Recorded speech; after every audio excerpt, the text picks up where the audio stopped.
Shalom saudara, kita berjumpa kembali pada channel Gitar Aroma. Kiranya Bapak Ibu dimanapun berada dalam kasih karunia daripada Tuhan. Nah, pada hari ini saudara kita akan mencoba memikirkan dan mempersiapkan diri dalam pelayanan pada hari Minggu ini. Pada Advent yang pertama, kita berdoa kiranya Tuhan memimpin. Nah, mari saudara, sebelum kita membaca dan merenungkan firman, saya mengajak kita untuk berdoa. Mari kita berdoa. Tuhan, kasih karunia-Mu cukup bagi kami, untuk kami bisa mengerti dan memahami kebenaran firman-Mu, sehingga memperkaya kehidupan kami. Dan bahkan jemaat Tuhan bisa diberkati. Kami bersyukur. Dalam nama Yesus Kristus kami berdoa. Amin. Saudara, saya mengajak kita untuk membaca satu bagian firman Tuhan dari 1 Tesalonika pasal yang ketiga, ayat yang ke-9, dimulai dari ayat yang ke-9 sampai ayat yang ke-13. Sebab ucapan syukur apakah yang dapat kami persembahkan kepada Allah atas segala sukacita yang kami peroleh karena kamu di hadapan Allah kita. Siang malam kami berdoa sungguh-sungguh supaya kita bertemu muka dengan muka dan menambahkan apa yang masih kurang pada iman-Mu.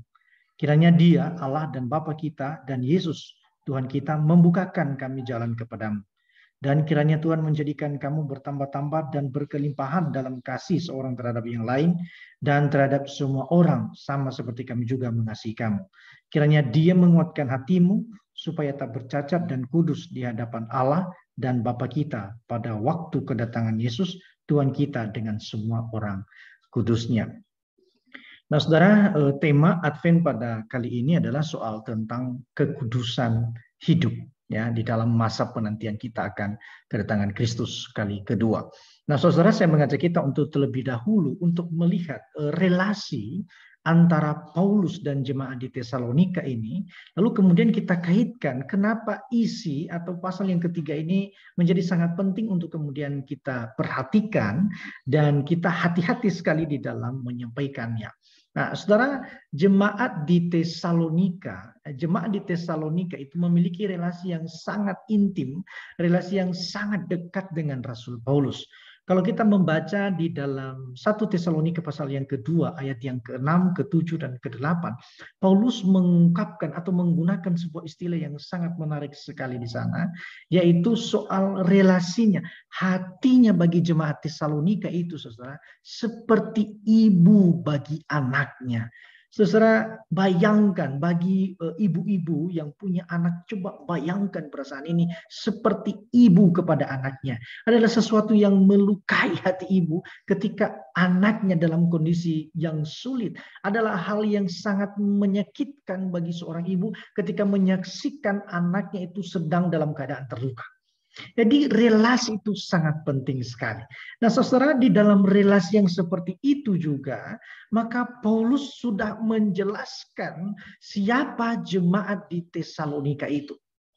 Saudara, jemaat di Tesalonika itu sebetulnya di dalam pasal 1 ayat yang ke-6 sampai ayat yang ke-10, ya, secara khusus ayat yang ke-10 dikatakan di sana bahwa jemaat Tesalonika itu sebetulnya adalah milik Kristus. Oleh karena apa? Oleh karena jemaat itu diselamatkan oleh Kristus dari ancaman murka Allah pada masa yang akan datang. Jadi saudara, bayangkan jemaat Tesalonika itu ada dalam rangkulan, dalam kematian dan kebangkitan Kristus. Jadi ini dulu status yang dimiliki oleh jemaat di Tesalonika, bahwa mereka adalah milik Kristus. Nah, saudara, sebagai milik Kristus, tidak ada kepastian, tidak ada sebuah jaminan, saudara, bahwa kita itu tidak mengalami penderitaan. Kita tidak mengalami kesulitan. Kita tidak mengalami aniaya. Kita tidak mengalami kebangkrutan. Tidak ada jaminan, saudara. Ya, kalau nanti membaca sebetulnya di dalam pasal yang ketiga ayat 1 sampai ayat yang ke-8 itu jelas Rasul Paulus sudah memprediksi apa yang dialami oleh jemaat di Tesalonika, bahwa penderitaan itu adalah seperti dua sisi mata uang, ya, yang tidak bisa dipisahkan di dalam iman Kristen dan penderitaan. Jadi saudara, Jangan bermimpi kemudian bahwa kalau sudah kemudian menjadi seorang Kristen, maka tidak ada lagi masalah. Kalau kemudian sudah menjadi percaya kepada Kristus Yesus, maka tidak ada sakit penyakit. Tidak. Ya, jelas sekali, bahkan perhatikan saudara, penderitaan itu dalam konteks 1 Tesalonika, saudara, Paulus katakan itu sudah ditentukan. Untuk itulah kita ditentukan. Untuk apa? Untuk mengalami penderitaan. Nah, saudara, menarik sekali kemudian ketika kita membaca bagian ini. Oleh karena apa? Penderitaan itu ujian daripada iman. Di sanalah kita melihat apakah seseorang itu menjadi seorang yang Kristen sejati atau bagaimana. Nah, saudara, mari perhatikan pasal yang ketiga ini. Pasal yang ketiga ini dimulai dari cerita atau isu bahwa Rasul Paulus itu sudah tidak tahan, ingin sekali mendengarkan kabar tentang jemaat di Tesalonika. Bagaimana sih pertumbuhan iman mereka? Bagaimana sih pertumbuhan kasih mereka? Itu sebabnya dia mengutus kemudian Timotius untuk mencari tahu, mendapatkan kabar tentang jemaat di Tesalonika. Dan puji Tuhan, di sana dikatakan mereka bertumbuh, mereka mengalami aniaya, tetapi mereka bertumbuh di dalam iman.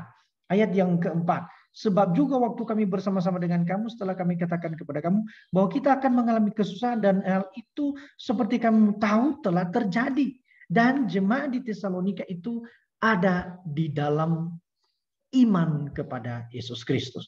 Lalu kemudian daripada isu itu, Timotius membawa isu itu kepada Paulus dan menyenangkan saudara. Oleh karena apa? Paulus melihat bahwa pekerjaan iman yang mereka telah kerjakan itu, saudara, ya, pengajaran iman yang telah mereka berikan kepada jemaat di Tesalonika itu bertumbuh dan membuat mereka bertahan di dalam penderitaan. Nah, maka kemudian saudara, hati Rasul Paulus ini melihat bagaimana tangan kerja Allah menopang, menjamin, memelihara kehidupan jemaat di Tesalonika. Dia berkata di dalam ayat yang ke-9. Sebetulnya itu seperti retorika, saudara, ya. Pertanyaannya itu, apa? Ucapan syukur seperti apa yang kami sampaikan kepada Allah oleh karena pertolongannya yang kami peroleh dari kamu. Artinya apa, saudara? Kami tidak tahu lagi caranya mengucapkan syukur kepada Allah karena kamu bertahan di dalam iman. Kamu bertumbuh di dalam iman. Jadi artinya segala pujian, hormat hanya kepada Tuhan. Oleh karena iman jemaat Tesalonika itu bertumbuh di dalam Tuhan. Nah, saudara, ketika kemudian kita membaca pasal yang ketiga ini, maka kita menemukan, ya, setelah Rasul Paulus mengucapkan syukur itu, maka mulai dia memberikan encourage, dia memberikan nasihat kepada jemaat di Tesalonika, mulai dari ayat yang ke-10.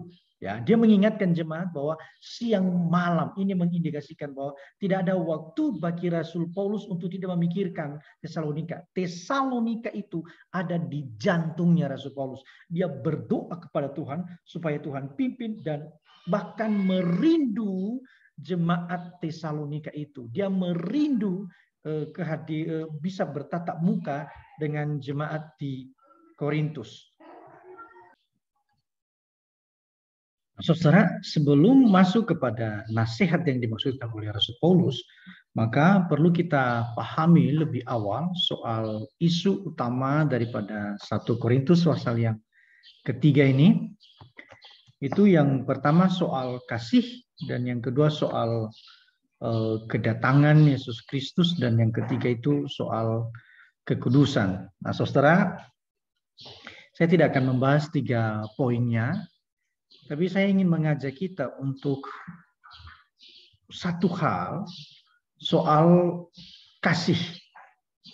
Nah, di tengah-tengah penderitaan daripada jemaat di Tesalonika itu, saudara, maka Paulus memerintahkan perintah yang tampaknya unik sekali. Oleh karena apa? Orang menderita tetapi diperintahkan untuk mengasihi. Kenapa demikian? Kalau kemudian kita memperhatikan ayat yang ke-12, ini merupakan doa daripada Rasul Paulus. doa Rasul Paulus di dalam ayat ini dikatakan, dan kiranya Tuhan menjadikan kamu bertambah-tambah dan berkelimpahan dalam kasih seorang terhadap yang lain dan terhadap semua orang. Nah, saudara, bahkan Paulus memohon kepada Tuhan secara serius supaya jemaat di Tesalonika mengalami kelimpahan kasih kepada orang lain dan kepada semua orang. Saudara, kalau kemudian kita bicara tentang penderitaan dan kemudian kita kaitkan dengan kasih, saudara, penderitaan itu menuntun orang untuk kemudian berfokus kepada diri sendiri. Penderitaan itu membuat orang self-centered dia, saudara. Bayangkan ya, kalau pernah menemukan orang yang tenggelam. Orang tenggelam itu akan mengambil kiri kanan itu. Bahkan orang yang mau menyelamatkannya sendiri, dia akan tekan ke bawah. Yang penting dirinya itu selamat. Itu natur daripada manusia berdosa ketika ada di dalam penderitaan. Jadi sulit sekali untuk kemudian kita bisa melihat kepada orang lain. Yang kita tahu itu adalah kita melihat kepada diri kita dan kita selamatkan diri kita sendiri. Tetapi Paulus tidak mau dikulung oleh keadaan yang seperti itu. Paulus memberikan pemahaman yang baru kepada jemaat di Tesalonika bahwa meskipun engkau menderita, maka kiranya engkau berkelimpahan di dalam kasih. Ya, di dalam kasih, dalam penderitaan, saudara, kasih menjadi dingin. Ya, di dalam penderitaan, kasih menjadi dingin. Nah, maka itu sebabnya Paulus tidak mau, saudara, jemaat di Tesalonika itu kasih mereka itu menjadi dingin. Kenapa kemudian kasih? Saudara, kasih itu menjadi tanda yang sangat fundamental di dalam kehidupan kita sebagai pengikut Kristus. Tanpa kasih, maka orang tidak melihat kita itu orang Kristen atau apa, orang percaya kepada Tuhan atau apa. Tanpa kasih. Oleh karena apa? Ciri-ciri orang percaya yang sejati itu adalah kemunculan, bertumbuhnya, berkelimpahannya kasih di dalam hidupnya kepada semua orang. Saudara, bahkan Yesus pernah mengingatkan bahwa ketika masa penderitaan itu tiba, ya, di akhir-akhir zaman itu, sekali lagi kasih itu semakin dingin. Nah, saudara, Paulus mengingatkan kepada jemaat di Tesalonika bahwa kasih itu juga harus bertumbuh kepada dua arah, saudara. Yang pertama itu, ayat yang ke-12 itu, bahwa kasih kepada yang lain, terhadap yang lainnya. Siapa orang yang lainnya dalam bagian ini? Saudara, sebagian besar para penafsir merujuk istilah kepada yang lainnya ini adalah komunitas orang Kristen. Jemaat itu sendiri, jemaat Tesalonika itu sendiri. Lalu kemudian terhadap semua orang itu bicara tentang orang lain, siapapun.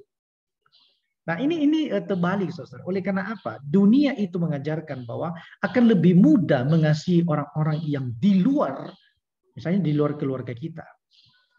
Kita mudah berbelas kasih kepada mereka yang tidak punya emosi dengan kita, yang tidak punya ikatan dengan kita. Itu dunia, saudara. Tetapi Alkitab mengajarkan bahwa kita harus lebih awal mengasihi orang-orang yang ada di sekitar kita, keluarga kita, komunitas orang Kristen itu berada, jemaat Tuhan itu sendiri, baru kemudian dunia luar. Oleh karena apa, saudara? Sesuatu yang omong kosong, sesuatu yang tidak mungkin kita lakukan untuk mengasihi orang lain itu. Sementara orang yang ada di sekitar kita, orang yang dekat dengan jantung kita itu, kita tidak kasihi, kita tidak cintai. Maka ketika kemudian kita lolos, sebaliknya saudara, ketika kemudian kita lolos untuk mengasihi, lulus, ketika kita setia untuk mengasihi orang-orang yang ada di sekitar kita, saudara, ya, jemaat Tuhan, saudara itu sendiri, maka sangat mungkin kita bisa mengasihi orang lain.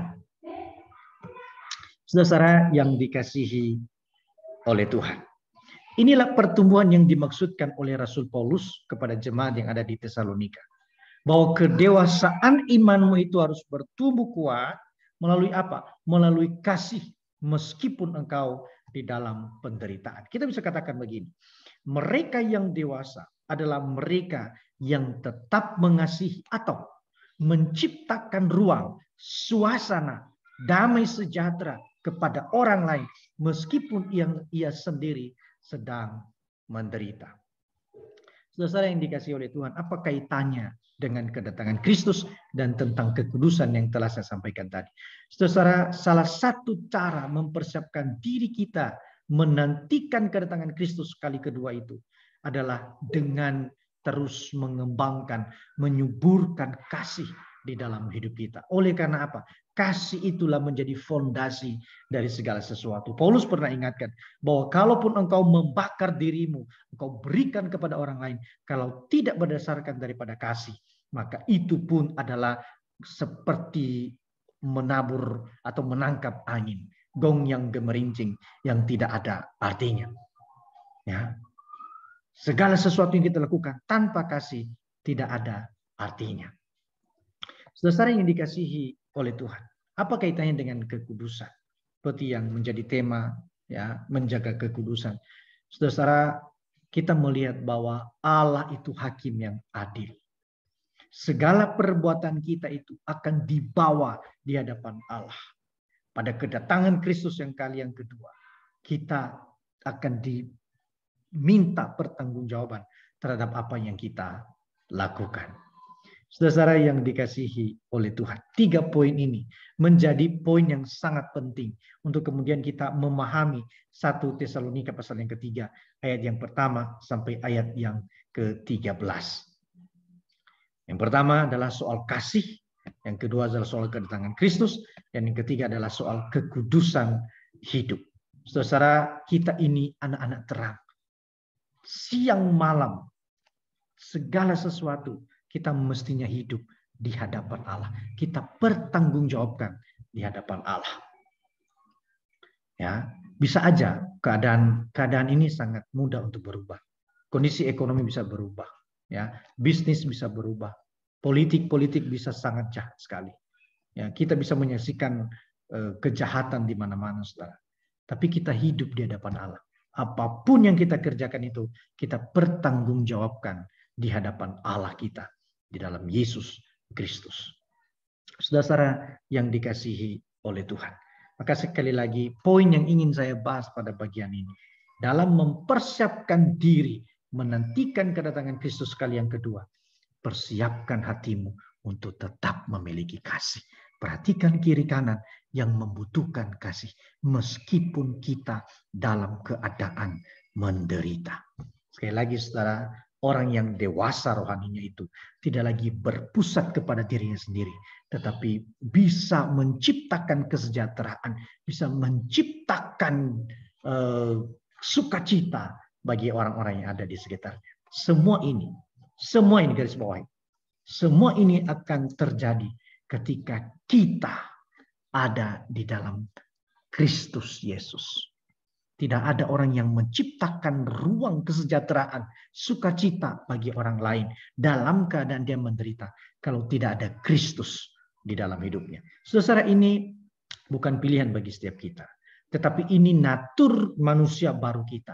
Bukan pilihan, tapi natur daripada manusia baru kita. Memiliki kasih bagi sesama. Saudara, semoga menjadi berkat dan Tuhan yang dimuliakan. Mari kita berdoa. Tuhan, terima kasih untuk berkat-Mu. Kiranya Tuhan tolong masa persiapan kami untuk bisa mengerti dan memahami kebenaran firman Tuhan. Terpuji Engkau Tuhan, dalam nama Yesus Kristus kami berdoa.